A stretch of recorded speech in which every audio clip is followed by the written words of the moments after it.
প্রিয় শিক্ষার্থীবৃন্দ, আসসালামু আলাইকুম। আজকে আমরা নবম দশম শ্রেণীর অনুশীলনী 9.1 আছে 7 নং পর্বে 21, 22, 23 এবং 24 এই 4টি প্রশ্ন আজকে আমরা সমাধান করব। তো আমাদের এখানে ভিডিওটি শুরু করার আগে আমাদের ভিডিওটি যদি ভালো লাগে তাহলে অবশ্যই একটি লাইক দিয়ে যাবেন এবং ভিডিওটি কেমন হচ্ছে অবশ্যই কমেন্ট করে জানাবেন এবং পরবর্তী আবার নতুন ভিডিও পেতে আমাদের ইউটিউব চ্যানেলটি সাবস্ক্রাইব করে রাখবেন এবং ফেসবুক পেজটি ফলো দিয়ে রাখবেন। তো আমরা এখন প্রথমে এখানে 21 নং প্রশ্নের সমাধান করব। তো 21 নং প্রশ্ন এখানে দেওয়া আছে cos a plus sin a equal √2 cos a হলে তবে প্রমাণ করো যে cos a minus sin a equal √2 sin a। তো আমরা এখানে প্রথমে লিখব যে দেওয়া আছে, তাহলে এখানে দেওয়া আছে cos a plus sin a equal হচ্ছে এখানে √2 cos a, বা এখানে sin এটা যা আছে তাই লিখব এখানে sin a ইকুয়াল এখানে হচ্ছে √2 cos a cos a, আর এখানে cos a এদিক মাইনাস এখানে প্লাস আছে, এদিকে আমরা মাইনাস করব, তাহলে এখানে হচ্ছে মাইনাস cos a, বা এখানে সাইনে যা আছে তাই রেখে দেবো। এখানে হচ্ছে সাইনে এই দুটো থেকে আমরা এখানে কজে কমন নেব, তাহলে এখানে যদি আমরা কজে কমন নেই তাহলে এখানে √2 কজে, এই √2 কজে থেকে এখানে কজে কমন চলেছে, এখানে থেকে √2, এখানে হচ্ছে মাইনাস এখানে কজেটা পুরাটা এখানে চলেছে এখানে থেকে 1, তাহলে এখানে যদি আমরা কজ কমন নেই তাহলে এখানে আসে √2 - 1। তো আমরা এখানে উভয় পক্ষকে এখানে √2 - 1 আছে আমরা √2 + 1 দ্বারা গুণ করব।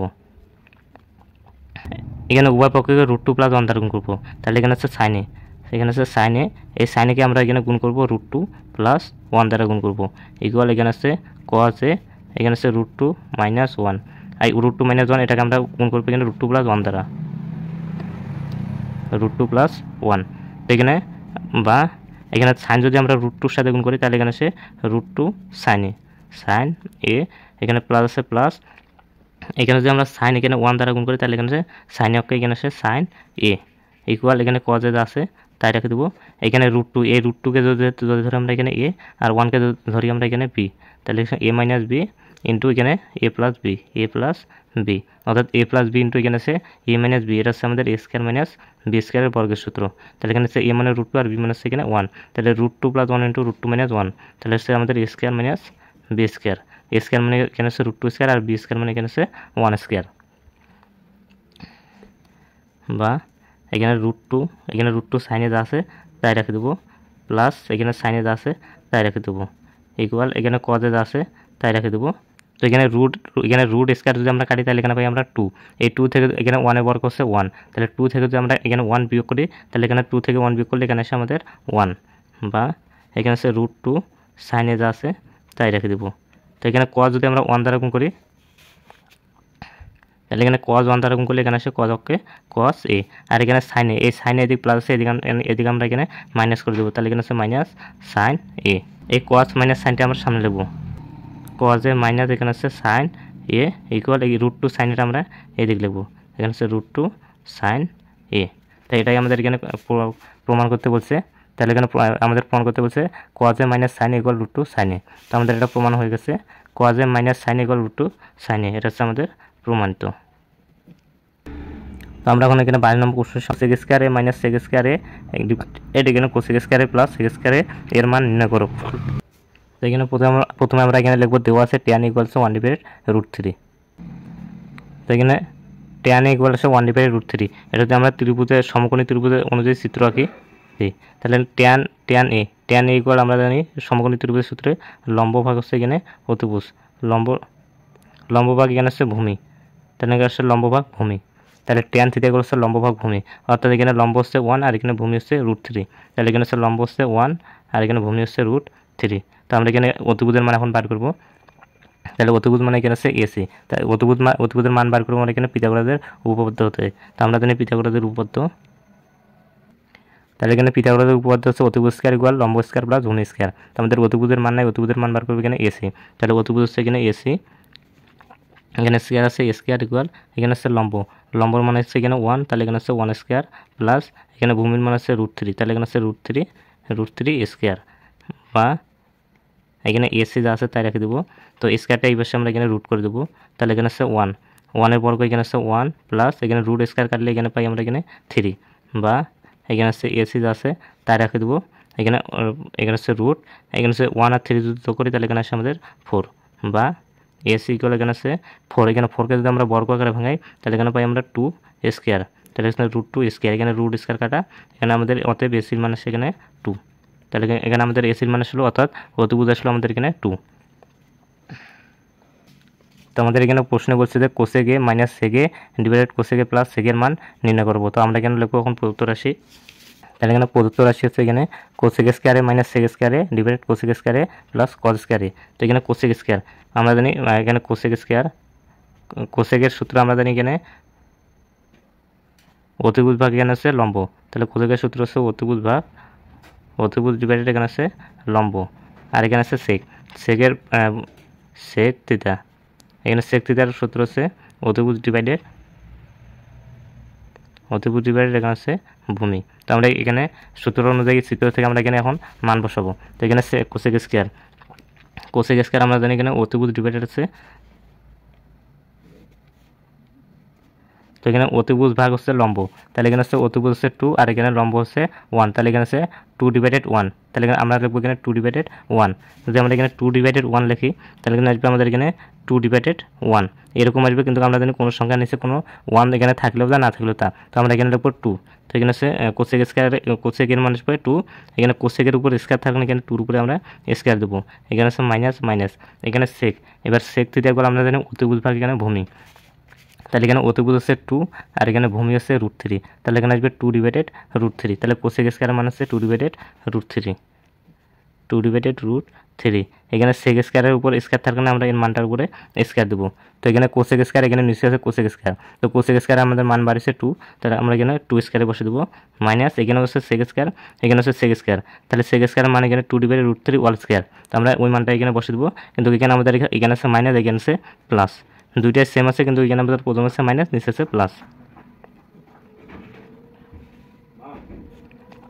তো এখানে 2 বর্গ হচ্ছে এখানে 4 মাইনাস এখানে 2 বর্গ হচ্ছে 4 আর এখানে রুট স্কয়ার যদি আমরা কাটি তাহলে এখানে পাই আমরা এখানে 3। এরপর এখানে 2 বর্গ হচ্ছে 4 মাইনাস এটা আমাদের সেম আসবে 4/3। তো আমরা এখানে 4 মাইনাস 4/3 এখানে দুটার আমরা এখানে লসাগু করব। তো কিন্তু আমরা লসাগু করব, তো আমরা জানি কোনো সংখ্যা নিচে কোনো থাকলে সেটা 1 থাকে। তো এখানে 3 আর 1 যদি আমরা এখানে লসাগু করব তাহলে এখানে 3 আসে। আর এখানে 3 যদি আমরা 1 দ্বারা ভাগ করি, 3 1 দ্বারা গুণ করলে এখানে 3 আসে। 3 1 দ্বারা ভাগ করলে এখানে 3 আসে। এই 3 কে যদি আমরা এখানে 4 দ্বারা গুণ করি তাহলে এখানে আসে 3 আসে 12। এখানে মাইনাস এখানে 3 দ্বারা ভাগ করলে এখানে আসে 1 কে 4 দ্বারা গুণ করলে এখানে 4 কে 4। তো নিচে আমাদের সেম আসবে। তো এখানে লসাগু আসবে আমাদের এখানে 3। মানে আমরা জানি কোনো সংখ্যা নিচে কোনো থাকলে সেখানে 1 থাকে। তাহলে 3 এখানে 1 দ্বারা ভাগ করলে এখানে 3 আসে। এই 3 কে আমরা এখানে 4 দ্বারা গুণ করলে এখানে আসে 3 আসে 12। এখানে প্লাস আছে প্লাস, এখানে 3 দ্বারা ভাগ করলে আসে 1 কে 4 দ্বারা গুণ করলে এখানে আসবে 4 কে 4। তো আমাদের এখানে উপরে নিচে এখানে দুইটা সেম আসছে, কিন্তু এখানে আছে আমাদের মাইনাস, এখানে আছে প্লাস। তো এখানে নিচে আমাদের এখানে 3 যা আছে তাই রেখে দেবো। এখানে হচ্ছে 3 আর এখানে 12 থেকে যদি এখানে 4 বাদ দিই তাহলে এখানে হচ্ছে আমাদের 8। এখানে নিচে 3 যা আছে তাই, এখানে 12 আর এখানে 4, 12 আর 4 এখানে যদি আমরা যোগ করি তাহলে এখানে আসে 16। তাহলে এখানে হচ্ছে উপরে 8/3 যা আছে তাই রেখে দেবো 8/3। এখানে ভাগটা আছে, এই ভাগটাকে আমরা এখানে গুণ করে দেবো।